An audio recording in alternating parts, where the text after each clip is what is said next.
नमस्कार। दिन भर की बड़ी खबरों में आपका स्वागत है। मैं हूं आपके साथ आराधना। आज इस बुलेटिन में बात होगी संसद में हुई जबरदस्त बहस की, महाकुंभ में मची भगदड़ पर विवाद की। देखेंगे क्यों हरियाणा बीजेपी में मच गया है घमासान। दिल्ली में चुनाव प्रचार के अंतिम दिन किसने कहां ठोकी ताल। जानेंगे क्यों एनडीए पर भड़के केंद्रीय मंत्री मांझी। मणिपुर हिंसा मामले में सुप्रीम कोर्ट में कैसे घिरे मुख्यमंत्री बीरेंद्र सिंह।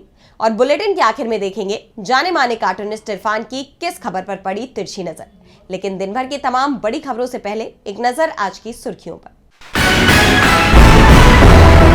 चुनाव आयुक्तों की नियुक्ति का मामला पहुंचा सुप्रीम कोर्ट। 2023 के कानून के तहत मुख्य चुनाव आयुक्त और चुनाव आयुक्तों की नियुक्ति के खिलाफ कोर्ट में दायर हुई याचिका 12 फरवरी को सुनवाई तय। अखिलेश यादव ने सीएम योगी पर साधा निशाना। बोले, वस्त्र से नहीं विचार से होते हैं योगी, जो सच छिपाए वो कभी नहीं हो सकता योगी। यूपी के मिल्कीपुर में जनसभा को संबोधित कर रहे थे सपा प्रमुख। कांग्रेस नेता विजय वडेट्टीवार का नीतीश राणे पर हमला। कहा, बीजेपी नेता संविधान को नहीं मानते, ऐसे व्यक्ति को मंत्री पद पर रहने का कोई अधिकार नहीं।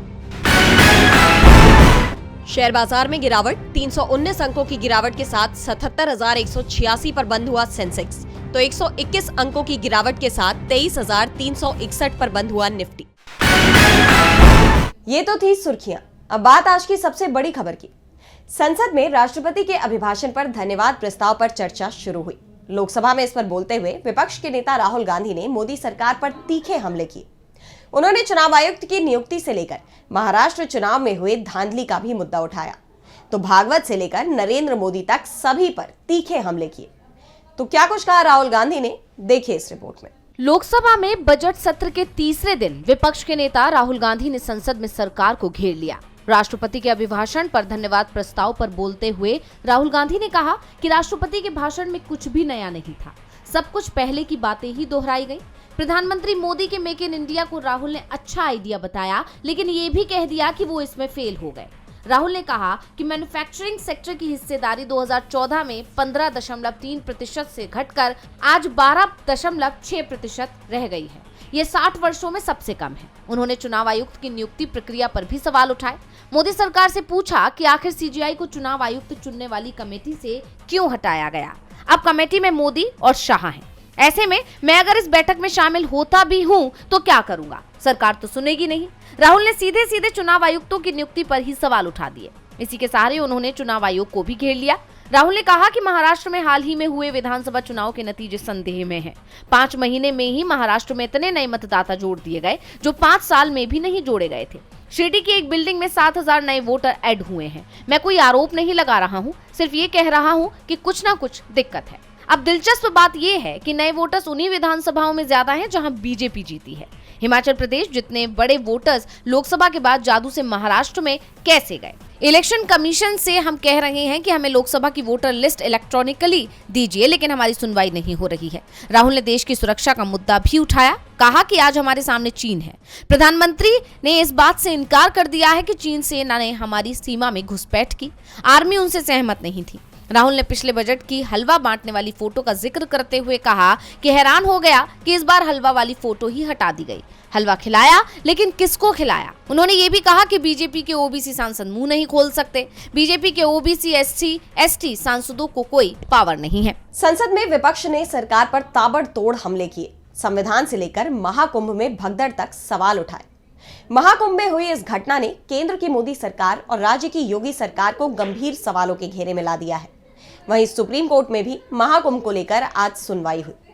तो कैसे महाकुंभ में भगदड़ पर घिरी सरकार और क्या कुछ कहा सुप्रीम कोर्ट ने, जानने के लिए देखिए ये रिपोर्ट। प्रयागराज में चल रहे महाकुंभ में आज का दिन बेहद खास था, क्योंकि वसंत पंचमी पर महाकुंभ का तीसरा और आखिरी शाही स्नान हुआ। ऐसे में महाकुंभ की चर्चा दिन भर रही, लेकिन इसके अलावा संसद पर भी सभी की निगाहें टिकी रही, क्योंकि संसद में बजट सेशन के तीसरे दिन कांग्रेस, सपा समेत तमाम विपक्षी दलों ने सरकार पर आरोप लगाया कि महाकुंभ में मची भगदड़ में कितने लोगों की जान गई। इसकी सही जानकारी नहीं दी गई। सांसदों ने योगी सरकार से सही जानकारी देने की मांग की। वहीं राज्यसभा में विपक्ष के नेता और कांग्रेस अध्यक्ष मल्लिकार्जुन खड़गे ने कहा कि 29 जनवरी को महाकुंभ में हुई भगदड़ में मारे गए हजारों लोगों को मेरी श्रद्धांजलि। राज्यसभा के सभापति और उपराष्ट्रपति जगदीप धनखड़ ने उन्हें बयान वापस लेने को कहा। वहीं सपा सांसद जया बच्चन ने कहा कि इस देश में अभी सबसे बड़ा मुद्दा है महाकुंभ भगदड़ की घटना। उन्होंने झूठ बोला है। व्यवस्थाएं आम आदमी के लिए नहीं बल्कि वीआईपी के लिए थी। समाजवादी पार्टी प्रमुख अखिलेश यादव का भी बयान आया और उन्होंने भी यही बात दोहराई। इसके अलावा रामगोपाल यादव ने आरोप लगाया कि ये घटना सरकार के कुप्रबंधन के कारण हुई, यानी विपक्ष ने सरकार को जमकर घेरा।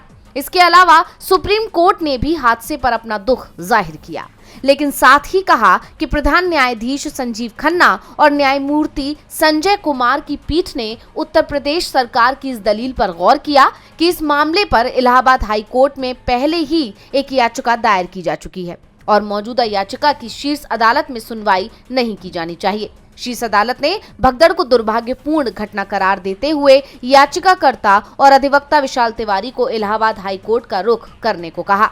अब देखना होगा कि हाईकोर्ट मामले में सुनवाई कब करेगा। संसद में महाकुंभ को लेकर विपक्षी सांसदों ने सरकार पर तीखे हमले किए। वहीं हरियाणा सरकार में मंत्री अनिल विज अपनी ही सरकार पर हमलावर हो गए। बीते कई दिनों में विज ने नायब सिंह सैनी को लेकर कई हमले किए हैं, तो अब उन्होंने सीधे तौर पर सीएम सैनी को गद्दार कह दिया, जिससे हरियाणा की राजनीति में हड़कंप मच गया है।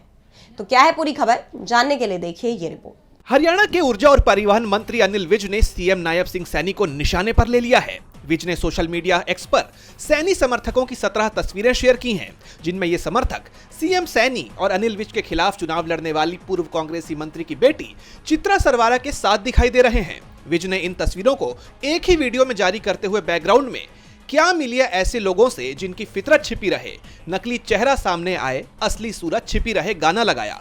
इसके साथ अनिल विज ने इन लोगों को गद्दार भी बताया। यही नहीं, एक फोटो में सीएम नायब सिंह सैनी की तस्वीर पर ही गद्दार का ठप्पा लगाकर भी दिखाया गया है। अनिल विज ने सोशल मीडिया पर एक पोस्ट शेयर करते हुए लिखा कि आशीष तायल, जो खुद को नायब सैनी का मित्र बताते हैं, उनकी फेसबुक पर नायब सैनी के साथ अनेकों चित्र मौजूद हैं। आशीष तायल के साथ विधानसभा चुनाव के दौरान जो कार्यकर्ता नजर आ रहे हैं, वही कार्यकर्ता चित्रा सरवारा भाजपा की विरोधी उम्मीदवार के साथ भी नजर आ रहे हैं। ये रिश्ता क्या कहलाता है? बता दें कि विज ने हाल ही में कई बार सैनी सरकार पर हमला बोला था। 30 जनवरी को कहा था कि ग्रीवेंस कमेटी की बैठक में नहीं जाऊंगा। वहीं 31 जनवरी को विज ने कहा था कि सैनी जब से सीएम बने हैं तब से वो उड़न खटोले पर ही हैं। वहीं 1 फरवरी को अनिल विज ने कहा था कि आप मेरी आत्मा की आवाज को दबा नहीं सकते। तो वहीं 2 फरवरी को उनका कहना था कि आप मेरी सीनियरिटी और मेरी विधायकी नहीं छीन सकते।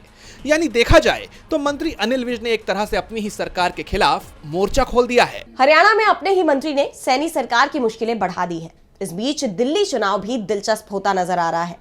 दिल्ली विधानसभा चुनाव के लिए प्रचार थम गया है। चुनाव प्रचार के आखिरी दिन सभी पार्टियों ने चुनावी मैदान में अपना दमखम दिखाया। इस बीच अरविंद केजरीवाल ने एक वीडियो जारी कर दिल्ली वासियों को अहम संदेश दिया। तो वहीं केजरीवाल, प्रियंका और अमित शाह समेत तमाम नेताओं ने दिल्ली में जगह जगह प्रचार किया। तो क्या कुछ रहा दिल्ली में चुनाव प्रचार के आखिरी दिन का घटनाक्रम, जानने के लिए देखिए ये रिपोर्ट। 3 फरवरी को दिल्ली विधानसभा चुनाव के प्रचार का आखिरी दिन रहा। इस मौके पर सभी पार्टियों ने आखिरी दिन के प्रचार में अपना पूरा जोर लगाया। सुबह अरविंद केजरीवाल ने दिल्ली वासियों को संबोधित करते हुए एक वीडियो जारी किया। उसमें उन्होंने कहा कि आम आदमी पार्टी ऐतिहासिक जीत और बीजेपी अपनी सबसे बुरी हार की तरफ बढ़ रही है। बीजेपी दिल्ली पुलिस को गुंडागर्दी करने के लिए उतारेगी। बीजेपी की गुंडागर्दी को रोकने के लिए आम आदमी पार्टी ने बड़े स्तर पर इंतजाम किया है। हमने स्पाई और बॉडी कैमरा झुग्गियों और कार्यकर्ताओं में बांट दिए हैं। अगर बीजेपी कुछ भी करती है तो सब कुछ रिकॉर्ड हो जाएगा और हम इन पर कार्रवाई करवाएंगे। वहीं इस बीच अरविंद केजरीवाल ने कालकाजी विधानसभा में सीएम आतिशी के लिए प्रचार किया। इसके साथ ही कांग्रेस सांसद प्रियंका गांधी ने कस्तूरबा नगर में कांग्रेस प्रत्याशी के लिए प्रचार किया। तो वहीं केंद्रीय गृह मंत्री अमित शाह ने द्वारका में पार्टी के उम्मीदवार के पक्ष में वोट देने की अपील की। यानी देखा जाए तो प्रचार के आखिरी दिन सभी पार्टियों ने अपने अपने उम्मीदवारों के लिए पूरा जोर लगा दिया। अब 4 फरवरी को पोलिंग टीमें बूथों के लिए रवाना होंगी। वहीं 5 फरवरी को राज्य की सभी 70 विधानसभा सीटों पर वोटिंग होनी है, जिसके नतीजे 8 फरवरी को सामने आएंगे। यह मुकाबला मुख्य तौर पर आम आदमी पार्टी, कांग्रेस और बीजेपी के बीच माना जा रहा है। अब देखना होगा कि कई हफ्तों से जारी इस चुनाव प्रचार का फायदा किस पार्टी को मिलता है। अब किसका प्रचार कितना असरदार रहा, इसका फैसला 5 फरवरी को हो जाएगा। लेकिन बिहार की राजनीति में क्या नया मोड़ आने वाला है, इस पर भी सबकी नजरें बनी हुई है।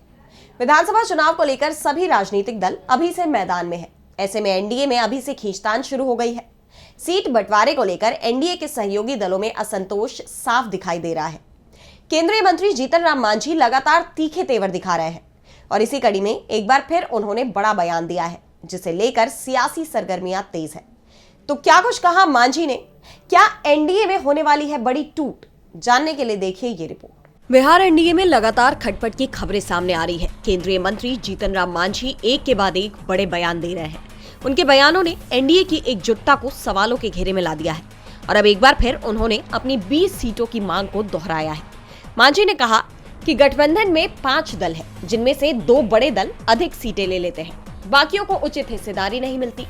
अगर 5 भाइयों के बीच रोटियों का बंटवारा हो रहा है और 3 रोटियां पहले ही बढ़ गई, तो हमें भी उचित हिस्सा मिलना चाहिए। उन्होंने कहा कि अगर परिवार में 4 रोटियां हैं और हमें सिर्फ 1 दी जाती है, तो हम चुपचाप कोने में नहीं खड़े रह सकते। यानी उन्होंने संकेतों में ये साफ कर दिया है कि वो अपनी मांग से पीछे नहीं हटेंगे और अगर उन्हें उनके हिस्से की सीटें नहीं मिली तो वो कोई सख्त कदम भी उठा सकते हैं। केंद्रीय मंत्री जीतन राम मांझी ने दावा करते हुए कहा कि उनकी पार्टी 30, 35 या 40 सीटें जीतने की स्थिति में है। हालांकि उनकी प्राथमिकता कम से कम 20 सीटें जीतकर विधानसभा में मजबूत उपस्थिति दर्ज कराना है। आपको बता दें कि मांझी लगातार सीट बंटवारे को लेकर हाईकमान पर दबाव बना रहे हैं। हाल ही में उन्होंने एनडीए में उचित स्थान न मिलने पर केंद्रीय मंत्रिमंडल से इस्तीफा देने की चेतावनी भी दी थी, लेकिन कुछ ही घंटों बाद उन्होंने अपने बयान से पलटी भी मार ली। इस पूरे घटनाक्रम से एक बात तो तय हो गई है कि चुनाव से पहले ही एनडीए के सहयोगी दलों में काफी असंतोष है। जानकारों की माने तो अगर इन हालात में हाईकमान ने उनकी मांग को तवज्जो नहीं दी तो इसका अंजाम काफी बुरा हो सकता है। चुनाव से पहले ही गठबंधन में बड़ी टूट भी हो सकती है। मांझी ने एनडीए की चिंता बढ़ा दी है तो मुश्किलें मुख्यमंत्री बीरेन सिंह की भी बढ़ती दिख रही हैं। मणिपुर में जारी हिंसा को 2 साल से ज्यादा का वक्त बीत गया, लेकिन हालात सामान्य होते नहीं दिखाई दे रहे और अब मणिपुर हिंसा मामले पर एक बार फिर सुप्रीम कोर्ट में सुनवाई हुई। सुप्रीम कोर्ट ने सेंट्रल फॉरेंसिक साइंस लैब यानी CFSL से सीलबंद लिफाफे में 6 हफ्ते में रिपोर्ट मांगी है। ऐसे में मणिपुर सीएम सवालों के घेरे में आ गए हैं। तो क्या है पूरा मामला? जानने के लिए देखिए ये रिपोर्ट। मणिपुर में भड़की हिंसा मामले में सुप्रीम कोर्ट में सुनवाई हुई। इस दौरान सुप्रीम कोर्ट ने केंद्रीय फोरेंसिक साइंस लैब से कुछ ऑडियो टेप की जांच पर रिपोर्ट पेश करने की मांग की, जिसमें कथित तौर पर मणिपुर के मुख्यमंत्री बीरेन सिंह को दिए गए बयानों को रिकॉर्ड किया गया, जिसमें राज्य की जातीय हिंसा में उनकी संलिप्तता का सुझाव दिया गया। दरअसल Kuki organisation for human rights trust यानी कि KOHUR ने इन ऑडियो क्लिप की कोर्ट की निगरानी में जाँच की मांग की है। दावा है कि ऑडियो में सीएम कथित तौर पर कह रहे हैं कि उन्होंने मैथियों को हिंसा भड़काने की इजाजत दी और उन्हें बचाया। याचिकाकर्ताओं के वकील प्रशांत भूषण ने कहा कि जो टेप सामने आए हैं वो बहुत गंभीर है। इस पर CJI संजीव खन्ना और जस्टिस PV संजय कुमार की बेंच ने मणिपुर सरकार से कहा कि सुनिश्चित करिए कि ये एक और मुद्दा ना बने। 1 महीने के अंदर रिपोर्ट दाखिल करें। राज्य अब पीछे की तरफ बढ़ रहा है। हमें ये भी देखना होगा कि इस मामले की सुनवाई इस न्यायालय को करनी चाहिए या हाई कोर्ट को। अब इस मामले की अगली सुनवाई 24 मार्च से शुरू होने वाले हफ्ते में होगी। बता दें कि सीएम बीरेन सिंह पर कुकी जनजाति के एक याचिकाकर्ता ने मणिपुर हिंसा भड़काने का आरोप लगाया है। दरअसल कुछ ऑडियो क्लिप सामने आए हैं जिसमें मणिपुर के सीएम पर हिंसा करने का आरोप लगा है। ऐसे में सवाल ये उठ रहे हैं कि क्या मणिपुर में सीएम ने ही हिंसा भड़काई थी?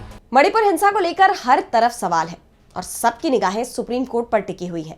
तो चर्चा इस वक्त फोर्ब्स की लिस्ट की भी हो रही है। वैसे तो अक्सर ही मोदी सरकार भारत को विश्व गुरु बनाने की बात कहती है, अपनी नीतियों का ढोल पीटती रहती है, लेकिन अब पीएम मोदी के इन सभी दावों की पोल खुल गई है।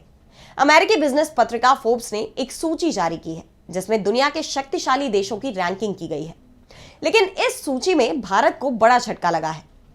तो इस सूची में किसने किया टॉप और भारत को क्यों लगा झटका? जानने के लिए देखिए ये रिपोर्ट।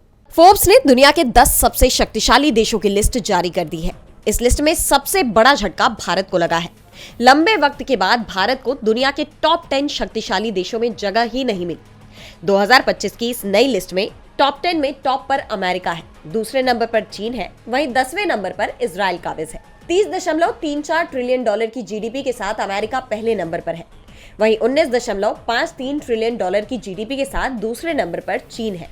$2.2 ट्रिलियन की जीडीपी के साथ रूस तीसरे नंबर पर है, तो $3.73 ट्रिलियन की जीडीपी के साथ चौथे नंबर पर यूनाइटेड किंगडम है। इस लिस्ट में अगला नंबर जर्मनी का है जिसकी जीडीपी $4.92 ट्रिलियन है। $1.95 ट्रिलियन की जीडीपी के साथ छठे नंबर पर दक्षिण कोरिया का नाम है, तो $3.28 ट्रिलियन की जीडीपी के साथ फ्रांस 7वें नंबर पर है। 8वें नंबर पर जापान है जिसकी जीडीपी $4.39 ट्रिलियन है। $1.14 ट्रिलियन की जीडीपी के साथ सऊदी अरब 9वें नंबर पर है। और इस लिस्ट में आखिरी नंबर पर 550.91 बिलियन डॉलर की जीडीपी के साथ इजराइल है। लेकिन इस लिस्ट से भारत बाहर हो गया है। भारत को बाहर रखने के इस फैसले पर कई विशेषज्ञों ने सवाल उठाए हैं, क्योंकि भारत दुनिया की 5वीं सबसे बड़ी अर्थव्यवस्था है और 4थी सबसे बड़ी सेना वाला देश है।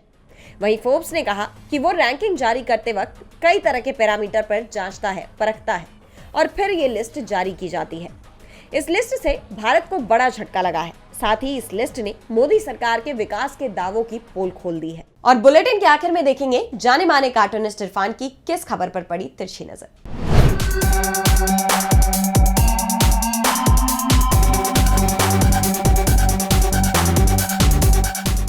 एक और भगदड़ मच गई है। चौंकिए नहीं, कुंभ में नहीं बल्कि विश्व अर्थव्यवस्था में डॉलर के पैरों तले रुपए को कुचलने की। लगातार रुपया डॉलर के पैरों तले कुचला जा रहा है। अब उसकी कीमत 87 रुपये तक गिर चुकी है। $1 के मुकाबले रुपया 87 रुपये का हो गया है। किसी भी मोर्चे पर विश्व गुरु नाम के हमारे प्रधानमंत्री सफल तो हुए नहीं हैं। अब देखना ये है कि इस बात को वो अपने नए भाषणों में किस तरह से लोगों को बरगलाकर अपने आप को सही साबित करेंगी।